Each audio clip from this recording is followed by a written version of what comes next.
Hello students and welcome to economics class. Today we are going to study chapter 1 introduction of microeconomics. Under this we are going to study the topic positive economics and normative economics. So let's get started.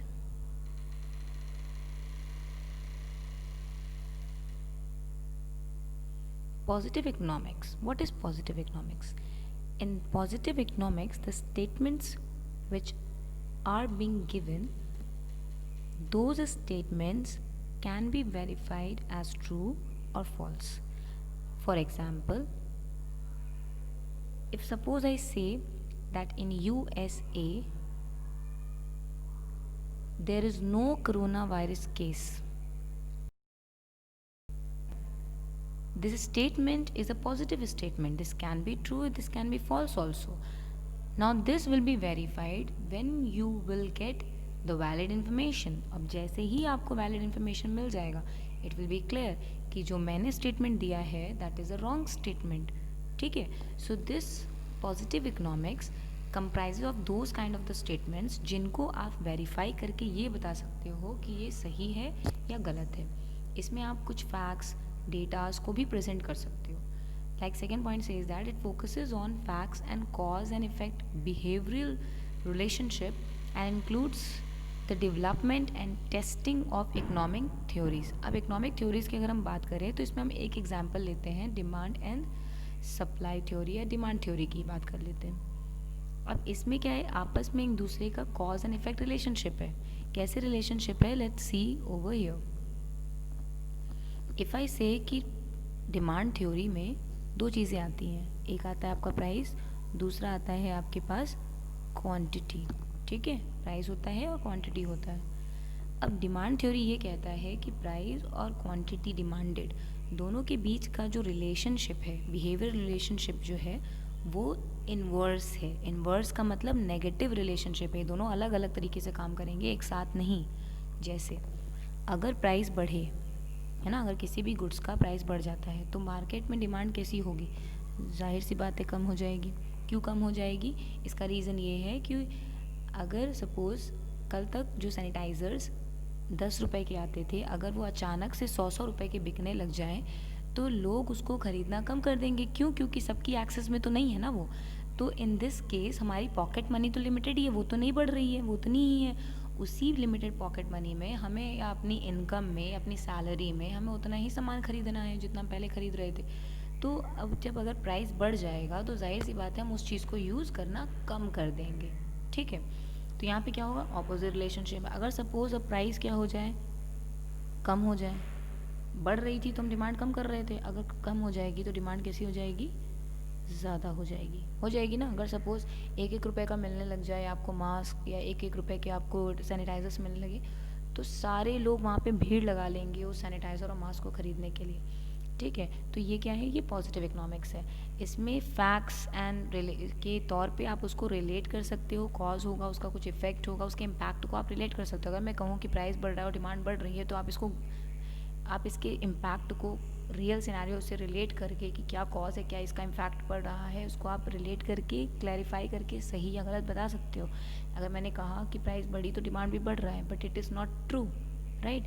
Price बढ़ेगा तो demand क्या होगी, कम हो जाएगी. ठीक है, तो basically this positive economics का जो टॉपिक है ये रिलेट करता है what is, what was and should be, यानी कि प्रेजेंट, पास्ट और फ्यूचर तीनों के बारे में बात करता है कि अभी क्या है, पहले क्या था, ठीक है, और आगे क्या होगा. तो इसमें क्या है, अगर सपोज़ मैं कह रही हूँ इसमें कि पास्ट में जितने जो जलियांवाला बाग ट्रेजेडी हुई थी, ठीक है, उसमें कोई भी नहीं मरा था, एंड इवन वहाँ की जो सॉयल है इट इज़ नॉट रेड. तो this fact can be verified क्योंकि it is related to the past में ये इंसिडेंट हुआ था. It is recorded also in Google, जहाँ पे जाके आप सर्च करके इसको पता लगा सकते हो. और साथ ही साथ इसके ट्रू फैक्ट्स को आप प्रेजेंट करके मुझे रॉन्ग प्रूफ कर सकते हो. ठीक है, तो ये एक बात हो गई. Coming to the next, observations of positive economics. अब पॉजिटिव इकोनॉमिक्स की कुछ ऑब्जर्वेशंस हैं, इनके बेसिस पे वी विल अंडरस्टैंड कि पॉजिटिव इकोनॉमिक्स क्या है. On the eve of independence, poverty in India affected larger percentage of the population than now. ये पास्ट की बात है, ठीक है, पास्ट की बात है, यानी कि जब ईव ऑफ इंडिपेंडेंस थी, यानी कि जिस समय इंडिया को आज़ादी मिली थी, वो जो शाम थी, जिस शाम को, ईव का मतलब होता है वो शाम जब इंडिया को आज़ादी मिली, ठीक है, तो उस शाम क्या हुआ, उस शाम तक बहुत सारे लोग ना, पॉपुलेशन की जो मेजर पॉपुलेशन थी वो पावर्टी अफेक्टेड थी, यस डेफिनेटली अफेक्टेड थी, इसको हम प्रूव भी कर सकते हैं। रीज़न इज़ क्योंकि उस टाइम पर जो कॉलोनियल रूल था, उस रूल की वजह से, क्योंकि सारा जो रॉ मटेरियल है, सस्ते जो सामान इंडिया में मिलते थे, जितने भी रिसोर्सेज हमारे पास नेचुरली अवेलेबल था, वो सब कुछ तो ब्रिटिशर्स ने अपने देश में भेजने का प्लान बनाया था। तो वो लोग फ्री इंपोर्ट फ्री एक्सपोर्ट करते थे। एक्सपोर्ट में क्या होता था, फ्री ऑफ कॉस्ट एक्सपोर्ट होता था अगर वो ब्रिटेन जाता था। अगर कोई भी सामान हिंदुस्तान में बना हुआ अगर किसी दूसरे देश में जाता था ब्रिटेन को छोड़ करके, तो वो बहुत ज़्यादा टैक्सेस लगाते थे उस पर, तो इस तरह से एक्सपोर्ट नहीं हो पाते थे, ठीक है। ये भी एक था जो पैरालाइज़ किया उन्होंने इंडिया को। एंड देन जितने भी गुड्स को प्रोड्यूस किया जाता था वो ऐसे गुड्स होते थे जिनका एक्सपोर्ट किया जा सके, वहाँ पे बेसिक नीड्स के गुड्स को प्रमोट ही नहीं किया जाता था। तो ज़्यादातर पॉपुलेशन जब फूड का स्कार्सिटी ऑफ फूड हो जाएगी, बहुत सारे लोग सिर्फ गरीबी या भुखमरी से मर जाएंगे, तो जाहिर सी बात है कि वहाँ पर फूड का शॉर्टेज है। क्यों? क्योंकि ज़्यादा से ज़्यादा तो आप एक्सपोर्ट कर दे रहे हो, तो अपनी कंट्री के लिए तो कुछ बच नहीं रहा है, ठीक है। इसका एग्जाम्पल भी था बंगाल का 1943 का फैमिलिन अटैक था। फैमिलिन अटैक का मतलब होता है स्कार्सिटी, बहुत एक्सट्रीम स्कार्सिटी थी जिसकी वजह से 3 मिलियन लोग मर गए थे, ठीक है। फिर हमारे पास नेक्स्ट है 22% of population in India is absolutely poor. फिर लिखा है कि 22% ऑफ पॉपुलेशन, हम कहेंगे इससे ज़्यादा लोग हैं एक्चुअली जो लोग पॉवर्टी लाइन के नीचे हैं, ठीक है। प्रेजेंट सिनेरियो की यहाँ पे बात हो रही है, ये भी आप वेरीफाई करके बता सकते हो कि 22% ही है या उससे ज़्यादा है, right? If population in India continues to grow at existing rate, the percentage of population below poverty line will exceed 22 in the year 2020. तो यहाँ पे ये कह रहा है कि अगर पॉपुलेशन इसी तरह से बढ़ती चली जाएगी और खाने की आपके देश में शॉर्टेज होती रहेगी, तो इससे क्या होगा, इससे हम पावर्टी, हमारे देश की जो गरीबी है वो बढ़ेगी, उससे कम नहीं होगी। तो ये अंदाज़ा लगाया जा रहा है कि 2020 तक और ज़्यादा पावर्टी हो जाएगी। तो प्रेजेंट सिनेरियो को हमने पास्ट फ्यूचर के सिनेरियो से रिलेट करके हम ये बता रहे हैं, तो डेफिनेटली ये हो सकता है, right? So this is what you can relate it to the present scenario things, and even you can verify it with the fact and the data that whether this statement is true or not, or whether the statement or the observation is true or not. So यहाँ पे हम positive economics में दी गई किसी भी statement को हम verify कर सकते हैं कि वो सही है या गलत। Now let's go to the next. What are the characteristics of positive economics? अब positive economics की क्या characteristics हैं? पहला है कि these statements highlight the nature and the extent of economic problem or analyze the economic behavior of people related to past, present and future. तो इन तरह की जो statements होती हैं, यानी कि जो positive statements होती हैं, उनमें कोई ना कोई economic problem या फिर economic behavior को analyze किया जाता है, चाहे वो प्रेजेंट से रिलेट करता हो, पास्ट से रिलेट करता हो या फिर फ्यूचर से। जैसे कि मैंने अभी का दिया था कि कोरोना वायरस केस आपका यूएसए में नहीं है, बट ऐसा है। इवन हम अभी भी अंदाज़ा लगा के ये भी बता सकते हैं कि फ्यूचर में ये चीज़ शायद ख़त्म नहीं होगी, अभी 1 साल या 2 साल तक चल सकती है। अगर इसका प्रॉपर वैक्सीन नहीं आया तो ये भी हो सकता है, इसको वेरीफाई हम कर पाएंगे जैसे ये इंसिडेंट हो जाएगा, ठीक है। So these statements are based on facts and figures related to the present, past and future. So ये जो incidents होते हैं, इनके जो facts हैं, जो figures हैं, ये या तो present से relate करता होगा या past से relate करता होगा या फिर future से relate करता होगा, और इन सभी को आप verify करके ये बता सकते हो कि ये सही statement है या फिर ये गलत statement है। These statements are verifiable for truth. अब ये statements verifiable हैं, आप verify करके बता सकते हो कि बंदा हमसे सच बोल रहा है या झूठ बोल रहा है, ठीक है। Like एक truth machine टीवी में शायद देखी होगी आप लोगों ने, उस मशीन पे बैठाने से जब भी अगर वो झूठ बोलता है तो रेड लाइट जल जाती है, जब वो सही बोलता है तो ग्रीन लाइट हो जाती है। तो it is something like that only. These statements do not reflect any value, judgment or opinion of the economist. इसमें कोई भी ऐसी स्टेटमेंट्स नहीं दी जाती हैं जिसको आप वेरीफाई ना कर सको। पहली बात, इसमें ऐसी कोई भी स्टेटमेंट्स इंक्लूड नहीं होती है जो कि डिबेटेबल हो, जिसके ऊपर फर्दर कोई कंट्रोवर्सी हो सके। अगर मैं कहूँ कि कोरोना का जो केस है वो फर्दर आगे के आने वाले 1-2 साल तो एटलीस्ट रहेगा ही, तो ये कंट्रोवर्शियल नहीं है, ये सबको पता है कि अभी इसकी कोई वैक्सीन नहीं है तो ये आगे जा सकता है, राइट। सो ये कंट्रोवर्शियल स्टेटमेंट नहीं होंगी जब हम बात करेंगे पॉजिटिव इकोनॉमिक्स की। So I hope what is positive economics is clear to you. Now coming to the next slide and the next economics. तो इकोनॉमिक्स दो पार्ट्स में था, एक पॉजिटिव हो गया, अब हम लोग नॉर्मेटिव इकोनॉमिक्स की बात करेंगे। तो नॉर्मेटिव इकोनॉमिक्स क्या होता है, क्या ये पॉजिटिव इकोनॉमिक्स की तरह ही है या फिर ये कुछ ऑपोजिट है। तो normative economics is the economics of what ought to be. It deals with the opinions of economists related to economic issues and economic problems. Different economists may offer different opinions on the solution to an economic problem. Opinions involve value judgments. So here it says कि normative economics एक ऐसा economics होता है जहाँ पर हम सिर्फ और सिर्फ फ्यूचर में होने वाली बातों के बारे में बात करते हैं।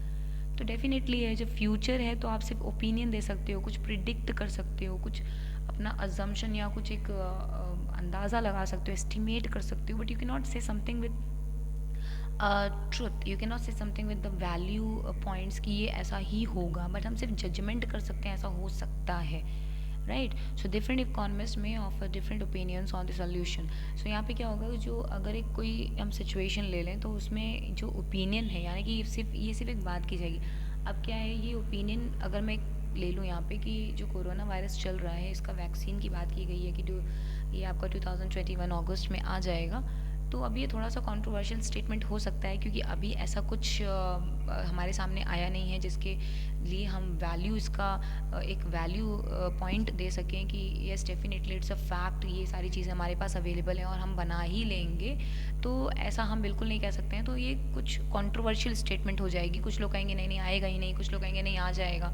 तो it is something like that कि जहाँ पर आप लोगों का जो ओपिनियन है वो एक नहीं होगा, सबका ओपिनियन कैसा होगा, अलग अलग है। या हम अगर ऐसे कह दें कि आगे आने वाले सालों में इंडिया की पॉपुलेशन कम हो जाएगी, तो ये डिबेटेबल एक टॉपिक है क्योंकि जिस तरह से पॉपुलेशन बढ़ रही है वो कम नहीं होगी। कुछ का कहना है नहीं नहीं कम हो जाएगी क्योंकि इतने सारे गवर्नमेंट मेजर्स ले रही है, तो कम भी हो सकती है। तो this is a debatable topic. तो यहाँ पे क्या होता है, ओपिनियंस इन्वॉल्व वैल्यू जजमेंट। इसमें जो भी ओपिनियन देता है उसमें आप कॉन्ट्रोवर्शियल स्टेटमेंट होती है उसके ऊपर डिबेट हो सकता है। इसमें कोई भी फैक्ट्स या फिगर्स के थ्रू आप ये नहीं बता पाओगे ये सही है या गलत, क्योंकि ये एंटायरली फ्यूचर को रिलेट करता है। इसमें कुछ स्टेटमेंट्स हैं लाइक मनरेगा से रिलेटेड है कि MNREGA which is Mahatma Gandhi national rural employment degree guarantee act will one day bring an end to the problem of unemployment in the country. अब कहा जाता है कि मनरेगा जो है, जो आपको 100 डेज़ का एम्प्लॉयमेंट प्रोवाइड करता है, ऐसे अनएम्प्लॉयड जो लोग हैं जिनके पास कोई रोज़गार नहीं है उनको ये जॉब प्रोवाइड करता है, 100 डेज़ का वेजेस देता है। तो इसमें कहा जा रहा है कि आने वाले टाइम में मनरेगा जो है वो अनएम्प्लॉयमेंट की प्रॉब्लम को ख़त्म कर देगा। तो अब ये कंट्रोवर्शियल स्टेटमेंट है, आप कैसे कह सकते हो कि मनरेगा पूरी तरह से ख़त्म कर देगा, क्योंकि इसका भी एक लिमिट होता है लोगों को एम्प्लॉय करने का। ये भारत के सारे अनएम्प्लॉयड लोगों को तो एम्प्लॉय करता नहीं है, राइट। तो इसमें जो एम्प्लॉयमेंट होगा वो तो कुछ ही लोगों का है जो रजिस्टर्ड है या जो लिमिटेड लोग जो पहले से वहाँ जा रहे थे। तो इसमें जो एम्प्लॉयमेंट भी है वो भी 100 डेज़ की है, आपको पूरे साल का तो एम्प्लॉयमेंट मिल नहीं रहा है, या पूरे आपके what we can say as 364 days का, तो आपको ऐसे 365 डेज़ का एम्प्लॉयमेंट नहीं मिल रहा है, सिर्फ 100 डेज़ का एम्प्लॉयमेंट है। तो आप ये बिल्कुल नहीं कह सकते हो कि अनएम्प्लॉयमेंट बिल्कुल तरह से ख़त्म हो जाएगा। फिर MNREGA is just a programme of financial aid to the unemployment people in rural areas. It will make the people parasites and lifelong unproductive. तो यहाँ पे कुछ लोगों का ये भी मानना है कि कहीं ना कहीं MNREGA is making people handicap in the sense कि वो अपने ऊपर डिपेंडेंट कर रहा है लोगों को, कि लोग अब काम ही ना करें, हमारे ऊपर ही डिपेंडेंट रहें, जिससे कि हम जब 100 दिनों का वेजेस उनको दे ही रहे हैं तो बाकी दिन वो काम नहीं करेंगे, बस वेट करेंगे जब मनरेगा उनको देगा तब वो काम करेंगे। तो it is somehow they are making unproductive. बाकी के टाइम में क्या, जो अगर वो 100 दिन वहाँ काम कर रहे हैं और बाकी के दिन वो अनएम्प्लॉयड हैं, तो ये कहीं ना कहीं वहाँ पर डिपेंडेंट भी हैं और साथ ही साथ अनप्रोडक्टिव भी हैं, इनका कोई यूज़ नहीं है। और जो 100 दिन वो वहाँ काम करेंगे उस 100 दिन में वो अपने आप को कहीं एम्प्लॉय नहीं कर सकते। MNREGA uses tax payers money and should therefore be stopped. MNREGA क्या होता है, कहा जाता है कि टैक्स पेयर्स की मनी को जो है वो इन्वॉल्व करता है और इसीलिए इसको बंद कर देना चाहिए। लेकिन ये सरासर गलत है, क्योंकि गवर्नमेंट सिर्फ वही पैसे का इन्वॉल्वमेंट इसमें नहीं करती है जो कि टैक्स के थ्रू कलेक्ट किया जाता है।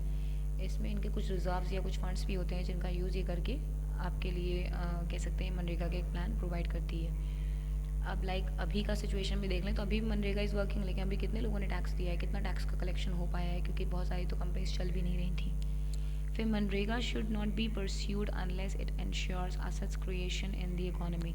फिर कुछ लोगों का ये भी मत है, यानी कि इकोनॉमिस्ट ये मानते हैं कि मनरेगा को कंट्री में चलना ही नहीं चाहिए, क्योंकि जब तक ये कोई एसेट क्रिएशन का एक अश्योरेंस ना दे, जब तक ये ऐसा ना हो कि मनरेगा के थ्रू जो काम चल रहा है उससे कुछ ना कुछ इस इकोनॉमी को संपत्ति के रूप में फ़ायदा होगा, तो तब तक इसको आप ना चलाएं। तो ये भी एक गलत चीज़ होगी अगर हम इसी चीज़ का वेट करते रहेंगे कि जब तक ये कोई प्लांट मशीनरी या फिर फर्नीचर्स या फिर लैंड के फॉर्म में कोई बेनिफिट ना दे, तो फिर तो इस तरह से हम किसी भी बंदे को फिर एम्प्लॉयमेंट नहीं दे पाएंगे, right. So this is the statement of it.